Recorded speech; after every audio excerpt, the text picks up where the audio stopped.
Section 6.1, Areas Between Curves. So up until now, we've used integrals to compute the area between a curve and the x-axis. Expanding on this idea, we can find the area between two curves f and g as follows. So first, let's envision a curve, y equals f of x, and another curve, y equals g of x. And let's suppose we are working on the x interval from x equals a to x equals b. So if we look at this region that is shaded in green and we want to find the area between these two curves, we just want to envision partitioning this region using vertical lines here. And so what we're really doing is partitioning the x-axis between x equals a and x equals b, just like you did in Calculus 1. And so we get these rectangles.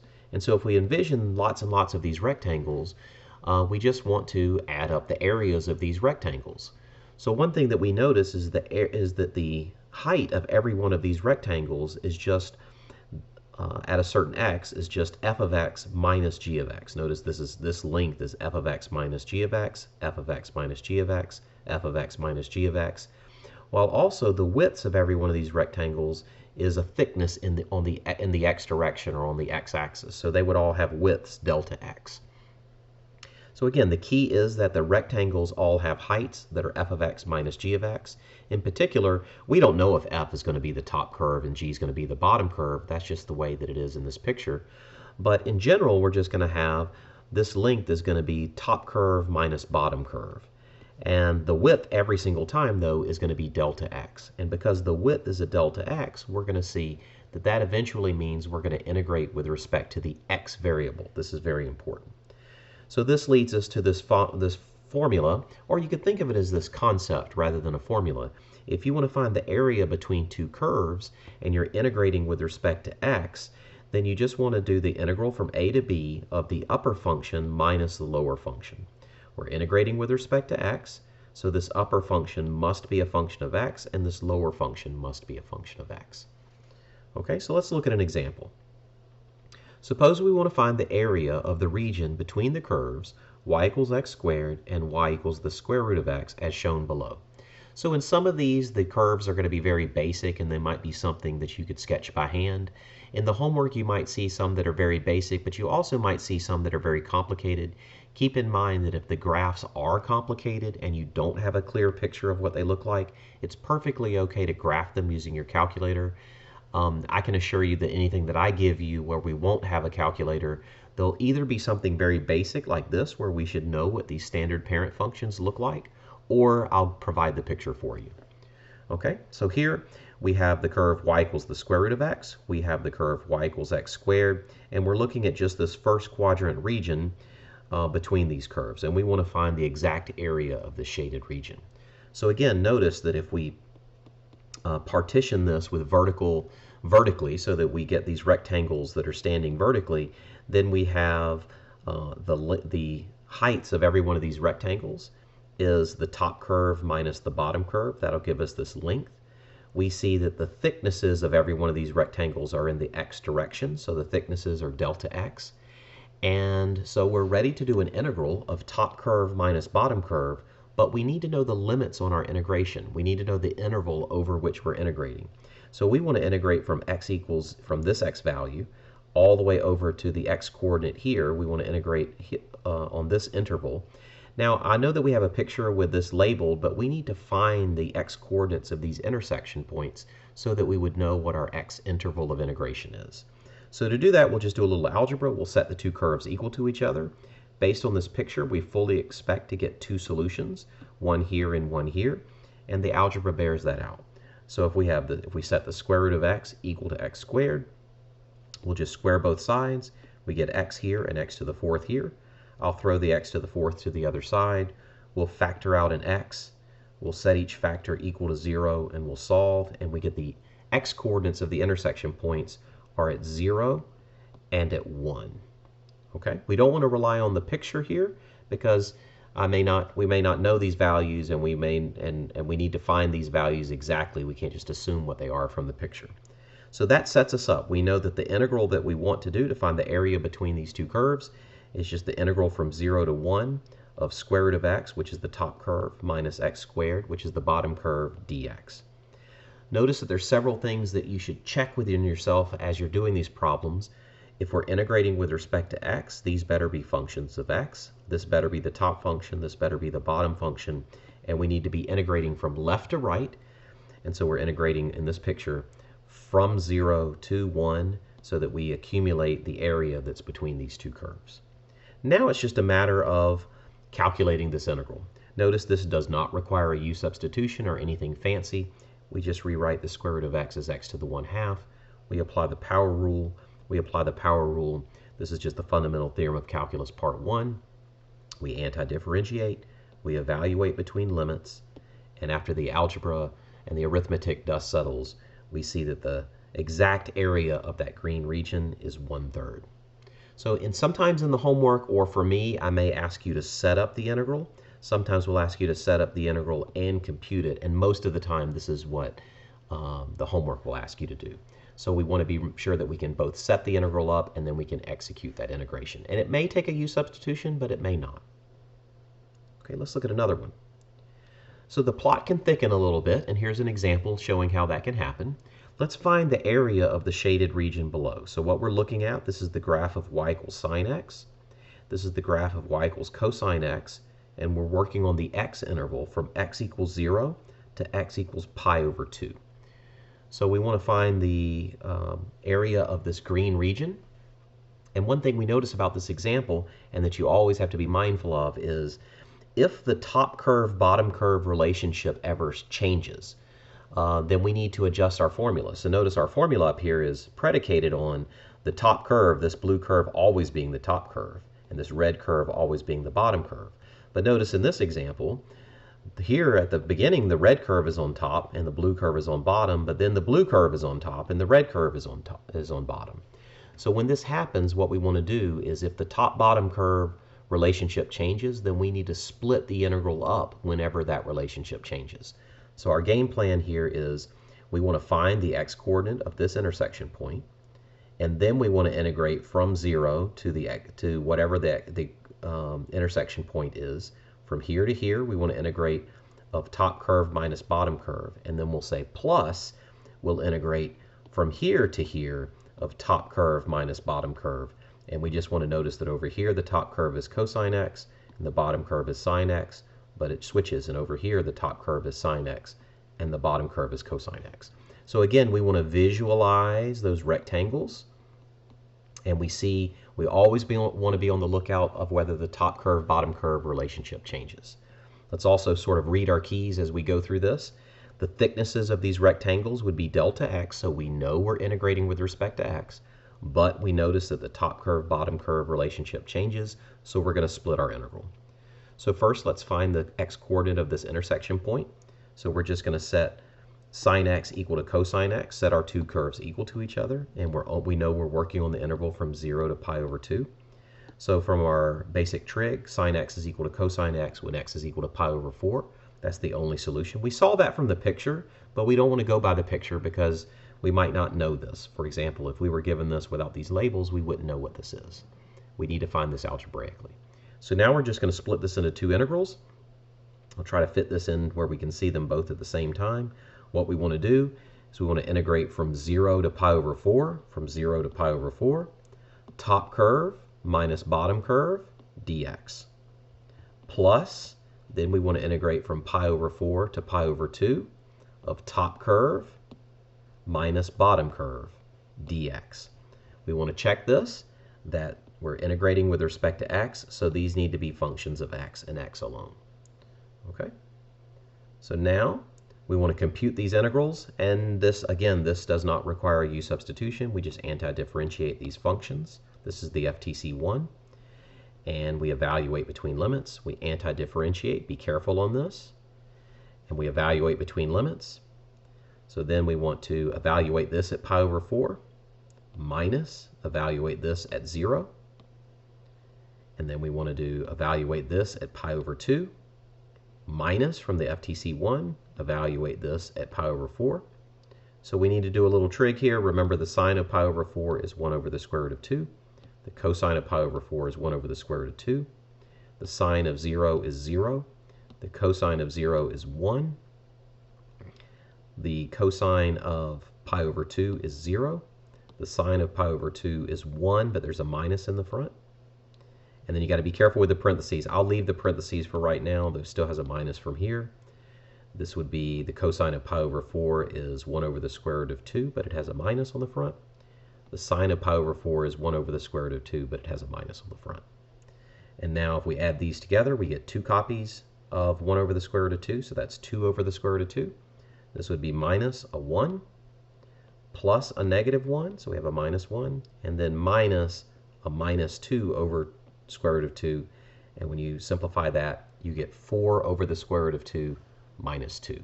And we're going to put that in to achieve an exact answer, not a decimal approximation. But notice the concept here, that what we want to do is just find the top curve, bottom curve. We want to integrate that so long as the top curve, bottom curve relationship does not change. Whenever it changes, we're going to split the integral. Okay, so another little variation of this that you did not see in Calculus 1 is we could also choose to partition the region horizontally instead of vertically. And what I mean is rectangles that are running horizontally rather than vertically. And this results in rectangles whose thickness is along the y-axis or in the y direction rather than along the x-axis. So for example, if you had something like this region and you knew this curve x as a function of y and this curve x as a different function of y, so x equals f of y and x equals g of y, and you knew that you were looking at this for y values between c and d, then what we can do is just visualize this where we're slicing this region up, and now we're slicing it where our rectangles are running horizontally. And when we do this, notice the thicknesses of these rectangles are in the y direction. So these are all delta y's in thickness. And notice what the length, I'll use the word length instead of height here since it's running horizontally. And notice the lengths here, this length is just the right curve minus the left curve. So in this case, it would be f of y minus g of y. But in general, it's just going to be right curve minus left curve. And so the rectangles have these lengths, right curve minus left curve, and the rectangles have thickness delta y.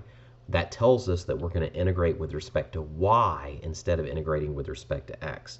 And what that says is we're accumulating these rectangles as y goes from c to d. Instead of going from in this direction and integrating in x, we're integrating or accumulating these rectangles, the area of these rectangles in the y direction. So that's going to lead to the formula, or really the concept. The area we seek, the area between the curves, is the integral from c to d of the right function minus the left function, dy. We're going to integrate with respect to y. Okay, so let's look at an example. Well, before we do, since we're integrating with respect to y, this right function and this left function must be functions of y, not x. It would not make any sense for these to have x's in them while we're integrating with respect to y. So this is why it's very important that you know what your differential should be, and that comes from the thicknesses of your rectangles, and that comes from the orientation of your picture. So you always want to visualize this so you can visualize the thickness. You can visualize the accumulation running in a certain direction, either with respect to y or with respect to x in the other examples, and have clarity on that so you don't mix and match them. Okay, let's look at another example. Let's find the area bounded by the curves y equals x minus 1 and y equals plus or minus the square root of 2x plus 6 as shown below. Now, if you think about when you have the curve y equals 2x plus 6, this one's a little bit more complicated, so it'd be totally fine if you wanted to, in order to visualize it, you use your calculator. But this just looks like the positive square root of 2x plus 6 just looks like a shifted square root curve. And then negative square root of 2x plus 6 just looks like the reflection of that about the x-axis. And so we get this sideways parabola when we put these two curves together. So we want to find the area of this region right in here. And to do that, we want to do this by integrating with respect to y instead of with respect to x. So we want to try our new skill. So what we want to do is visualize, since we're going to integrate with respect to y, we want to visualize chopping this region up as we progress from this value to this value. So we want to envision like these orange lines marching upward, because these are going to form our rectangles that are laying on their sides. A couple of things that we see. The thicknesses of these rectangles are going to be in the y direction, so this would be a little delta y, delta y, delta y, delta y, delta y. And if the thicknesses are delta y, that means eventually we're going to integrate with respect to x. But what is it that we're integrating? Sorry, if their thicknesses are delta y, we're going to integrate with respect to y. But what is it that we're integrating? We want to integrate, we want to accumulate the areas that are in these rectangles, and so we need to know the length of this rectangle. But just like we said before, the lengths of every one of these is just the right curve minus left curve, right minus left, right minus left. And notice the right-left relationship never changes. If it did change, we would need to split it up into multiple integrals like we did when the top curve, bottom curve relationship changed. But here we see that the blue is always the right curve, the red is always the left curve. But when we go to set up our integral, we said a moment ago that if we're going to integrate with respect to y, then we need to get our right function and we need to get our left function. And since we're integrating with respect to y, because our thickness was delta y, these must be functions of y, not functions of x. So we can't use this formulation. This is writing this as a function of x. This is writing the red curve as a function of x. Instead, we need to rearrange this, and instead of isolating y, we want to isolate x so that we get x solved for as a function of y. We want our ingredient functions written as functions of y because we're going to integrate with respect to y. And it's really easy to do here. We can just solve for x in terms of y, just throw the minus 1 to the other side, and we get x equals y plus 1, so this one's easy. With a little bit of work, we can convert this one also. So let's just copy this down right here. If we want to solve for x, let's square both sides. If you're going to square this, the plus or minus doesn't matter. We get this. And now, let's just throw the plus 6 to the other side, and let's divide both sides by 2. And I've isolated, I've gotten my x is equal to 1/2 y squared minus 3. And notice, this describes this entire parabola. One of the benefits of writing it in this form is I don't have to have two different pieces. I don't have to have a plus piece and a minus piece. I just get one curve. The downside is it's in a slightly less familiar form because it's written as x as a function of y rather than y as a function of x. But at the end of the day, we now have the blue curve written x as a function of y. We have the red curve written as x as a function of y. Notice this just requires a little algebra to translate one of these into the other. So we know we're going to integrate right curve minus left curve, but we need to know our limits of integration. We're going to integrate from where to where? Well, we're integrating in the y direction, so we're doing this as we accumulate our areas of our rectangles. So we need to know the y coordinate of that intersection point and the y coordinate of that intersection point. Y coordinate because we're integrating with respect to y. So let's set these two curves equal to each other, and they have to be the y forms of them. When we do that, after a little algebraic rearrangement, we factor, we set the factors equal to 0, and we get that the intersection, the y coordinates of the intersection points are at -2 and at 4. I know that we could read this off the picture, but we might not be given this, and we need to make sure that we exactly have the proper coordinates of those intersection points. So now we're ready to set up our integral. Our integral would be the integral from -2, we're working our way up to 4, and it needs to be right curve minus left curve. So integral from -2 to 4 of right curve, which is y plus 1, minus left curve, and the parentheses are very important here. Left curve is 1/2 y squared minus 3. So we get 1/2 y squared minus 3. Parentheses are very important here. So now this is just right curve minus left curve. We'll simplify this. We'll remove the parentheses and distribute this minus. And when we do this, we get this. And now this doesn't require a u substitution. This is just a straightforward power rule together with linearity. And so we anti-differentiate here. We evaluate this at 4. Minus, we evaluate this at -2, being very careful with our parentheses. And when all the arithmetic dust settles, we end up getting 18. So the exact area here is 18. Okay, so this is an example of when you would want to use the right minus left method and integrate with respect to y. Okay, so a very reasonable question to ask at this point is, why would we ever integrate in the y direction instead of doing the familiar x direction integration? And so there's a couple of answers to this. One is that the geometry of the problem might demand it. In other words, there's going to be some problems coming in the future sections to where you'll see what I mean when we get there, but you're going to need to find the area or the volume of a certain quantity, and your hand is going to be forced that you have to integrate it with respect to y because it just doesn't make any sense, or we don't have the proper tools in order to integrate it with respect to x. So the geometry might be nice if we integrate in the y direction, but it's not nice if we integrate in the x direction. So that's one answer. Another, I think, compelling answer is that sometimes you could integrate either way. You could integrate with respect to x, or you could integrate with respect to y. It turns out in this example, you could have gone back and you could have done top minus bottom. It just would have been a lot more complicated. If you had done top minus bottom here, notice here the top curve and the bottom curve. The top curve is the top half of the red curve, and the bottom curve is the bottom half of the red curve. But as you march along, eventually you get here, and now the top curve is the top half of the red, but the bottom curve is the blue.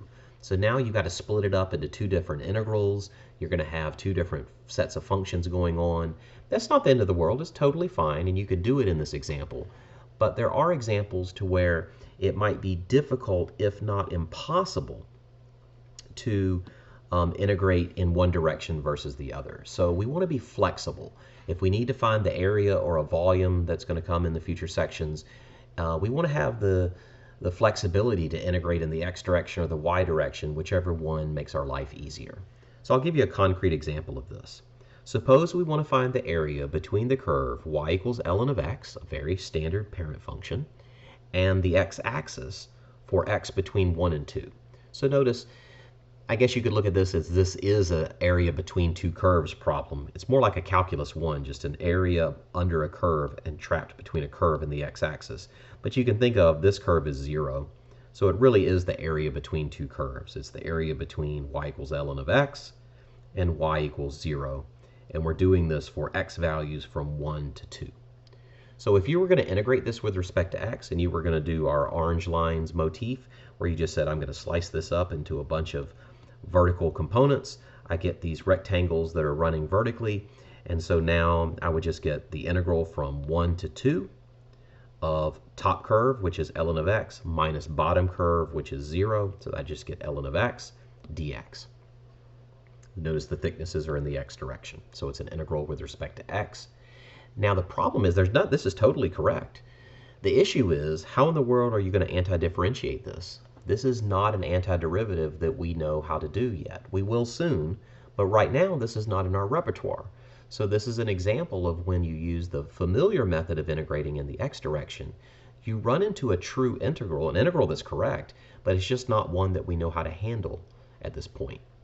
So what happens if instead of integrating in the x direction, we integrated this in the y direction? So we take the same region, and instead of slicing it this way, we slice it this way. And so now we're going to be integrating in the y direction. We're going to integrate from this low value of y equals 0 up to this high value of y. Let's find out what this y value is. Well, if the x value here is 2, then the y value would be ln of 2. So we're going to be integrating from y equals 0 to y equals ln of 2. And we want to do right curve minus left curve. So notice the right curve is x equals 2. The left curve, we would need to solve for this. Instead of having y as a function of x, we need to rearrange it and solve for x as a function of y. So if we rearrange it and we get x as a function of y, we now know that you can say this as x equals e to the y. And we're ready to write down our integral. Our integral is the integral from 0 to ln of 2 of right curve, which is x equals 2, minus left curve, which is x equals e to the y. So we get 2 minus e to the y. Notice our thicknesses are in the y direction. So we're going to have a dy. Our integrand has to be functions of y. That's why we needed to do this, not x. This is just right curve minus left curve dy. And if you stare at this, this is a very doable integral. So notice this and this they're not the same integrals, but they're going to evaluate to the same value, and they're going to be the value of this area. And this is a very easy to do integral. We don't need a u substitution. We don't need anything fancy. We just anti-differentiate this with respect to y to get 2y. The antiderivative of e to the y is e to the y. And now we just evaluate this from 0 to ln of 2. We evaluate this at ln of 2. We evaluate this at 0. E to the ln of 2 is just 2. E to the 0 is just 1. And by the time the arithmetic dust settles, we get 2 ln of 2 minus 1 as the exact area of this region. So this is a great example to show you that if you're flexible, you can find the area of this region by integrating with respect to y, when you would have not been able to find this value. Based on what we know right now, you would not have been able to find this value by integrating with respect to x. So in the homework, you're going to see some that are areas between curves where you integrate in the x direction. You're going to see some where you're doing areas between curves where you're in the y direction. And there's going to be some where you do areas between curves and they give you the freedom to choose. But based on these examples, you ought to be able to handle all of those now.